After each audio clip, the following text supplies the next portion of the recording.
walking with it.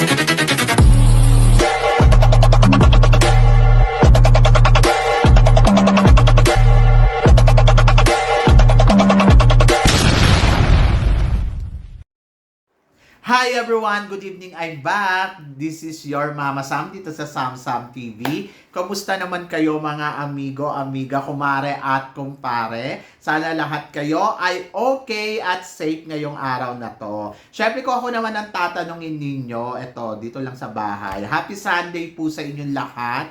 Kamusta kayo? Sana lahat kayo ay relax na relax ngayong Sunday at nakapaghapunan kayo o nakapagtanghalian, nakapag-almusal ng bonggang-bongga kung saan man kayong panig ng mundo, di ba? So kanina nag-live kami ni Gaisel doon sa Sambrusas Crown. Ang saya lang kasi may jowa na daw si Gaisel. So si Jerome. So natuwa naman ako. Anyway, so masaya yung live namin. Maraming nanood, maraming nakichika. So syempre ang pinag-usapan namin doon yung bagong reyna ng Miss Cebu na si Chris Stephanie Johnson na talaga naman, oh my God, nagulat ako ng bonggang-bongga na dahil ang bardagulan talaga ngayong taon na to dito sa Miss Universe Philippines ay talaga naman bonggang-bongga na. Kumbaga talagang grabe yung bakbakan, mga halimaw ang magkukumpit, di ba? So, sobrang na-excite ako kasi syempre, matindi ang labanan ngayon ng Miss Universe Philippines. So, marami nagtatanong sa akin, Mama Sam, bakit ganon? Mga dati na silang reyna, sumasali pa rin sila. Paulit-ulit na lang dahil nag-open lang ang no age limit, andito silang lahat at nagbabalik. So, kung iisipin mo, syempre, medyo nakakalungkot kasi syempre galing sila sa binibining Pilipinas, tapos may mga titled na sila doon mula sa international pageant, merong nag-first runner-up, second runner-up, naging top 10, tapos babalik uli dito, makikipag-compete, sasali sa provincial pageant, tapos ayan, so sasali sa national pageant ng Miss Universe Philippines, tapos hindi naman natin alam kung mananalo ba sila o hindi. Siyempre nandoon na parang ang sad lang kung iisipin mo kasi parang paano pag natalo, sayang naman, iisa lang naman yung corona, di ba? So paano yung title nila? So ako para sa akin, siyempre kung ano yung na-achieve ng mga girls na to, credit yun sa kanila at hindi na maaalis yun sa istorya ng buhay nila. Kumbaga parang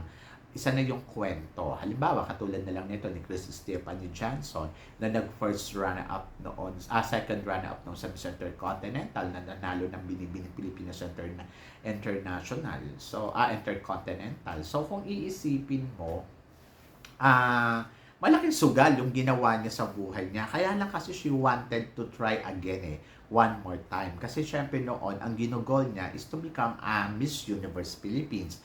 Kaya lang, hindi nangyari yon. So ngayon, tatry niya uli yung best niya sa pangalawang pagkakataon. Dahil siguro gusto niya ma-achieve talaga.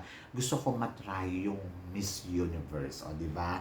So sa kabilang banda, tinitignan ko naman na aspeto doon dahil gusto nila maging pride ng Pilipinas. So, naniniwala sila sa sarili nila na kaya nilang mag-compete sa sa Miss Universe. So, tinatry na lang nila yung best nila. Kung hindi naman, wala naman silang magagawa. At least, di ba, meron silang peace of mind na, okay na, it's enough na. So, mahirap naman yung paulit-ulit. Basta, siguro nandoon lang, siguro akala nila na ito na yung perfect timing, ito na yung panahon para mag-compete, at ito na yung dapat ibigay yung best, di ba? So, naniniwala naman ako na napag-isipan nila yan, pinagplanuhan. Kaya lang kasi ngayon, Diyos ko, sabay-sabay talaga sila, nakakaloka, di ba?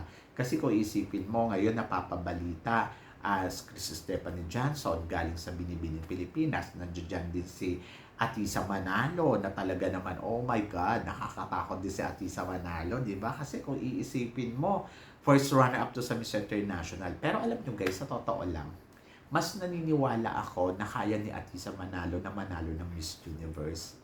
Kasi parang feeling ko, si Atisa Manalo kasi, ewan ko may something siyang kakayahan na ipinakita sa akin na prove niya na to sa atin lahat na parang dito sa Miss International kasi nag-first runner-up ako. So, dito sa Miss Universe, baka parang feeling ko destiny niya. At ayun yung nakikita ko ngayon dito kay Atisa Manalo kung bakit siya nandirito. Ito yung timing.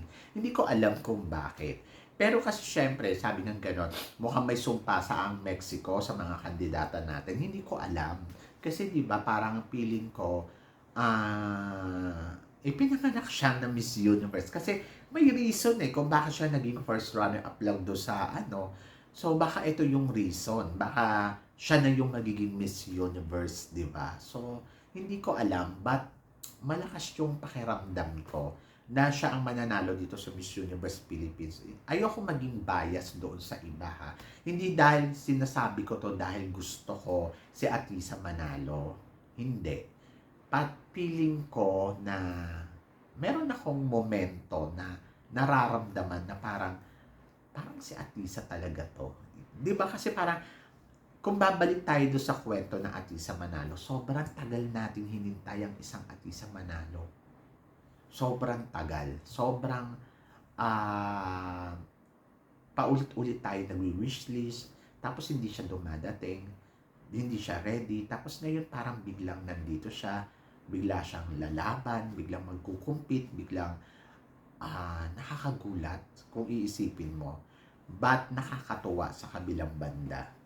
So, hindi ko alam. Pero yun yung nararamdaman ko. Hindi ko alam kung tama, hindi ko alam kung mali ang iniisip ko. But, meron akong pakiramdam na siguro kaya siya nandito, baka siya yung ilalaban sa Miss Universe. At yung kung babalikan mo yung istorya noong 2018, kung iisipin mo, hala, bakit hindi niya nakuha? Kasi baka siya yung magiging Miss Universe. Di ba? Catriona Gray, isipin mo na lang, yung kay Catriona noon talagang grabe.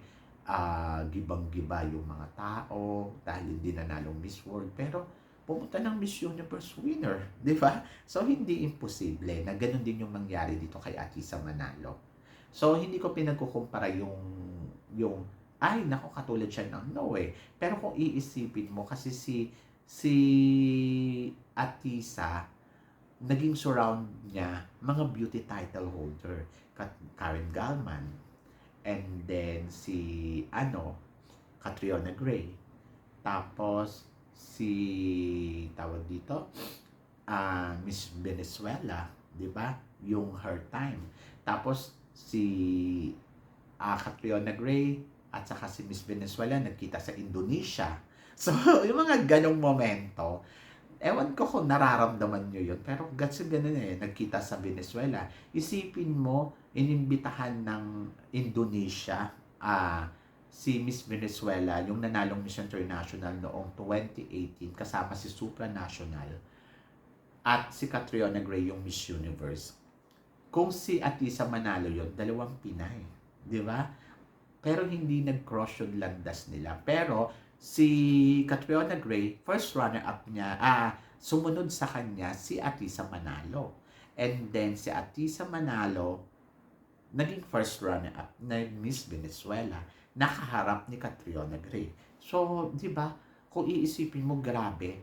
At ngayon, nandito siya sa Miss Universe. So, tignan natin. Kaya na-excite ako. So, ayun yung excitement na nararamdaman ko. Tapos, ayun yung inaabangan ko.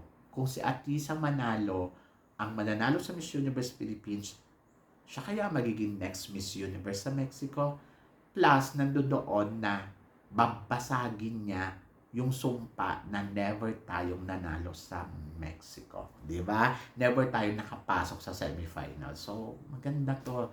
Ayun yung abangan natin. So, natutuwa naman ako kasi yung mga binibining Pilipinas Queen title holder ay nagbabalik dito sa beauty pageant. And dahil siguro, ando doon tinatry nila yung best nila para sa Pilipinas, na maikumpit uli sila one more time. Baka na-inspired sila kay Michelle D, at na-inspired sila doon sa nakikita nila ngayon dito sa Miss Universe. So, hindi natin alam. Basta ang isa lang alam ko, magandang bardagulan to dito sa Miss Universe Philippines, 'di ba? So imagine mo ngayon nga napapabalita si Jessa, 'di ba? Ang Supranational 2018 kabatch din to ni Atisa Manalo. Imagine mo yung mga kabatch ni Atisa Manalo, halos lahat na sila sumali na sa Miss Universe. Oh, isa-isahin natin. Si Michelle Gumabaw, 'di ba? At saka ngayon si Jessa Supranational. Sino ba ang Globe si tapos, Intercontinental. Sino ba yung Miss Intercontinental nila? Hindi ko matandaan. So, baka gusto din nun sumali, di ba?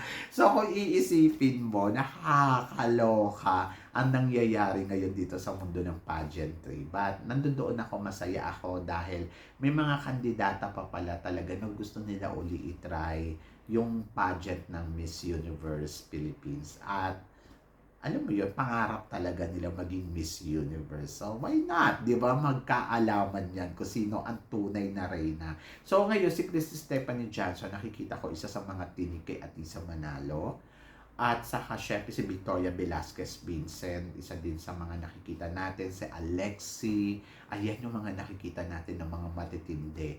Pero sabi ko nga, it's about fate. It's about yung kapalaran, destiny, di ba? So, malay mo, kung ano ang destiny dito ni Atisa Manalo, hindi natin alam. Malalaman natin yung pag natapos na yung Miss Universe Philippines.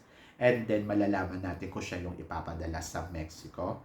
And then, malalaman natin kung ang fate nga ba or ang destiny ay gagalaw nga ba talaga dito kay Atisa Manalo for this year 2024. So, yon kayo guys, ano guys ang masasabi ninyo dito sa mga pinag-uusapan natin ngayon. So, please comment below para at least malaman ko naman kung ano naman ang chika mo sa mga pinag-uusapan natin ngayon. So, yun guys. Guys, maraming salamat syempre sa inyong lahat sa walang sawang suporta at pagmamahal na binibigay ninyo dito sa channel ko. At sa mga hindi pa po nakaka-subscribe dyan, please don't forget to click like and subscribe my channel at i-click nyo na rin po ang notification bell para lagi kayong updated. Syempre, sa aking mga chika. Sabi ng ganon, keep smiling lang at laban lang, di ba? So, dapat lagi ka lang masaya. So, yun guys. Guys, maraming salamat po sa inyong lahat. So, hanggang dito na lang. Hanggang sa muli nating chikahan. See you tomorrow. Thank you guys. Maraming salamat.